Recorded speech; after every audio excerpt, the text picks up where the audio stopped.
Hi there, this is Trevor, and in this video I'm going to talk a little bit about a program that I wrote to play this game Minesweeper. If you've ever sat at a Windows computer and gotten bored, you've probably seen this game. For those of you who don't know, let's talk a little bit about how it works. In this game you start out with this game board. Each of these cells that you see is clickable, and underneath each cell is either a mine or an empty space. So let's click on one of these and hope that we don't end up clicking on a mine. It seems that we actually revealed a large portion of the board that doesn't contain mines, because whenever you click on a cell and there are no mines in any of the adjacent cells, just to save you the effort of clicking each of those cells one by one, it'll reveal the whole connected area. Now, when you click on a cell, you either end up with an empty space that has no numbers printed in it, or you end up with a space that has a number printed in it. Now, what does this number mean? Well, this is a count of the number of mines that are adjacent to this number. So there's only one unrevealed cell adjacent to this number 1, which implies that this must be a mine. And we can right click and flag it as a mine. And see this 2 here, it has 2 adjacent mines, and since there are only 2 adjacent unrevealed cells, they must both be mines. Let's see if we can find something more complex. So here, up with this little sort of upside down T-shaped thing, this 1 implies that this must be a mine. And this one here is satisfied by this flagged mine, and it's adjacent to this other cell that's not revealed, but since this is only adjacent to one mine, that implies this cell must not be a mine. And then this 3 implies that all 3 of these are mines.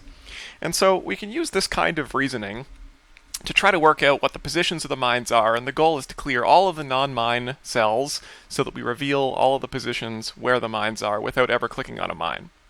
And this is something that takes a little bit of time as a human. You can get fairly fast at doing this as a human, but whenever I see a game like this, I'm always tempted to write a program to do it faster and more efficiently than any human ever could. And so I sat down and I did this one day, I think actually 2 days. I basically spent my spare time on those 2 days writing this program. This program is a Java program that basically takes, oops, it's already started for me here. It basically takes screenshots of the game board and then uses optical character recognition, sort of computer vision techniques, to try to figure out what it needs to do in order to solve the actual game. So, whoops. Here it's clicking things. I'm just fighting with it a little bit. Okay. So, here's my program on the left. It takes screenshots of the board, and there are numbers interposed on these cells just to kind of show what the state of knowledge of the program is. I'm going to restart this game board here, and initially the program knows nothing. You click on the first cell, it won't take the first step for you, and now it knows that there's a 3 here, and it can't infer that there are any actions here that are guaranteed not to be a mine. It doesn't know which cell to click, and so the way I've got it programmed right now, it just leaves it up to you to click the next thing when there's no deterministic action it can take that won't cause it to have some chance of blowing up when it clicks on a mine. So I'll click another cell here, I'll click another, try to reveal some space that it can use to infer something and actually make progress. Oh, well, and I accidentally clicked on a mine. I guess that happens from time to time. So, click a few things. Okay, getting a little bit unlucky here. And now that I've exposed some section of the board, it turned out that enough information was revealed that the program could actually figure out, hey, there are a sequence of deterministic steps I can take to win the game. And there, it won this massive board in 9 seconds. So how does it do this? Well, it uses sort of the same inference rules that I used at the start of this video when trying to figure out which things I can click. And it kind of propagates information in phases. Now, how it actually interacts with the game board is through the Java robot class. So it's taking screenshots of the game board and using, as I mentioned before, optical character recognition techniques to figure out what numbers are in these cells. And then, in order to interface with the game board, it's actually sending like mouse move commands and mouse click commands. And the end result's pretty cool.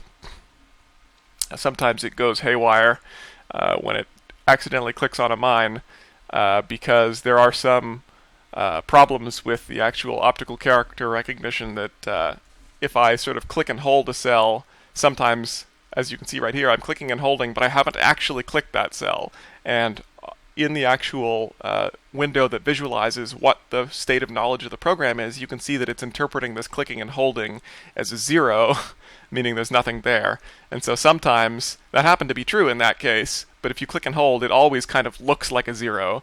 So sometimes you can click a little bit too slowly and it'll think you've revealed a 0 when really you've revealed like a 1 or 2, and it'll do something, stupid and blow up a neighboring mine. But apart from that little problem, it's very efficient, very fast. There, I did it again. And yeah, it's just kind of neat to see this thing, go off to the races and solve a game board faster than any human ever could. And in future, I'll probably post more videos like this that show off programs that do similar things, that play games better than humans possibly could. Let me know what you think in the comments below. Thanks for watching.